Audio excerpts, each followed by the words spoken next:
सरस्वती जी और उनकी बहू रश्मि के बीच एक दिन बहस छिड़ जाती है। आखिर किसका काम ज्यादा आसान है, बहू का या सास का? माँ जी, सास को काम ही क्या है, आपके सारे काम उंगलियों पे तो हो जाते हैं। कुछ भी। हाँ, हिसाब तो उंगलियों पे ही हो जाता है ना। अरे बेटा, ऐसा सिर्फ अभी लगता है, जो मुझे करना पड़ता है ना वो तुझे करना पड़े तो समझ आएगा कि असली काम का पहाड़ कैसा होता है। ठेले बराबर वजन भी नहीं है आपके काम में, हर बात पहाड़ों के वजन की कर रही हैं आप।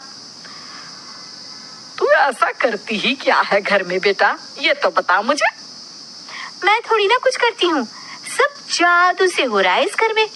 अरे एक दिन मेरा काम करोगी तो समझ आएगा। Okay okay, shut up. कल से मैं घर के काम करूंगी और तू मेरी जगह हर चीज का हिसाब रखना, ठीक है? ठीक है, ये भी कर लेते हैं। ये सास बहू की डील के बारे में रश्मि के पति अमन को नहीं पता था और ना ही अमन के पिताजी सुरेश जी को। पर गेहूं के साथ साथ जैसे घुन भी पिस जाता है, ये दोनों भी पिसने वाले थे। सुबह अमन उठकर रेडी होता है ऑफिस जाने के लिए, तो पता है उसके कपड़े नहीं निकले हुए हैं। अरे रश्मि, तुमने मेरे कपड़े नहीं निकाले? अपनी माँ से पूछो ना, उन्हीं का काम है ये। अमन अपनी माँ के पास जाता है। अब मेरे कपड़े आज आप देने वाले हो क्या माँ? हाँ, देना तो मुझे ही चाहिए, पर तेरी बहू ने कपड़े धोने ही नहीं डाले, तो कोई भी धुला हुआ कपड़ा नहीं है बेटा। हैं? ऐसा क्यों? कपड़े तो धोने आप ही देते हो ना माँ?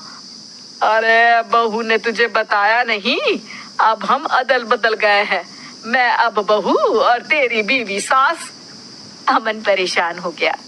वो बिना इस्त्री के कपड़े पहनकर ऑफिस चला गया।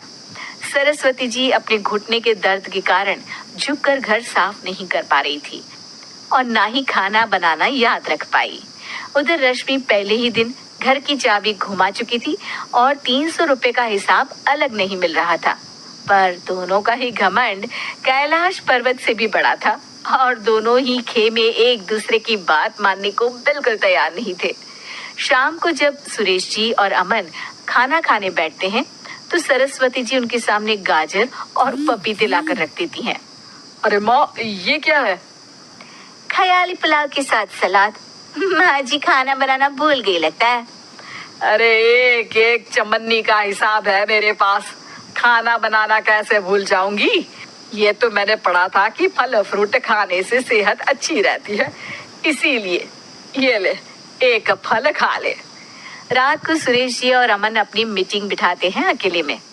बाबूजी, इनकी लड़ाई के कारण ना हमें ठीक से खाना मिल रहा है, उल्टा घर के सारे काम रुक गए हैं। हाँ बेटा, 2 भैंसों की लड़ाई में बेचारे खेत के पौधों का भी नुकसान हो रहा है। पर पापा, क्या बताऊं आपको, मैंने माँ को इस महीने की 2 तारीख को बिजली के बिल के पैसे दिए थे। आज बिल भरने के लिए मांगने गया तो पता चला कि रश्मि उन पैसों से गैस सिलेंडर ले आई। अच्छा, तो सिलेंडर के पैसों का क्या हुआ? अब सिलेंडर के तो कोई पैसे नहीं थे बाबूजी, हमारे घर पर गैस की पाइपलाइन लगी है ना। बेटा, इन दोनों का कुछ करना पड़ेगा, नहीं तो अपने घमंड के चक्कर में पूरा घर बर्बाद कर डालेंगे ये दोनों। अमन और सुरेश जी काफी सोच विचार के बाद एक निष्कर्ष पर पहुंचते हैं। रात ही को दोनों अपनी पत्नियों की अलमारी से नई साड़ी निकालते हैं और सुबह जब रश्मि और सरस्वती जी उठते हैं तो देखते हैं कि दोनों पति साड़ी पहनकर चढ़ाव पर सब्जियां काट रहे हैं। अरे ये सब क्या हो रहा है? क्या हो रहा है मतलब? आप दोनों अदल बदल हो सकते हो तो हम क्यों नहीं? अरे क्या मतलब? नहीं नहीं, मेरी भी बचपन से किसी की बहू बनने की इच्छा थी, तो आज से सरस्वती तुम बड़ी बहू, मैं मिडल बहू और अमन छोटी बहू। अरे लेकिन सब घर पर बैठ जाएंगे तो कमाएगा कौन? ये घर कैसे चलेगा? अब वो तो भैया या बाकी लोग जाने, अब हमने भी अदल बदल कर ही लिया है तो कुछ नहीं हो सकता। रश्मि और सरस्वती जी को समझ में आ जाता है कि उन दोनों की आपस की डील की वजह से इन दोनों को बहुत तकलीफ हो रही है और उनके ईगो ने दूसरों को कितनी यातनाएं दी है। अब असल में माँ जी आप सही थी, सास बनना बहुत मुश्किल है। अरे हाँ बेटा, और तू भी, मुझसे तो नहीं हो पाया सब घर के काम, वापस बदल ले क्या? हाँ हाँ बिल्कुल माँ जी, और अब आप दोनों भी बदल लीजिए। कोई आ गया तो आप दोनों को देखकर क्या सोचेगा? अच्छा है, आप दोनों के समझ में ये बात तो आई। मैं फटाक से कपड़े बदल लेता हूँ। अरे रुक जा बेटा, एक फोटो ले लेती हूँ तेरी। मेरी बेटी होती तो तेरे जैसी ही दिखती साड़ी में। और मेरा फोटो नहीं लोगी?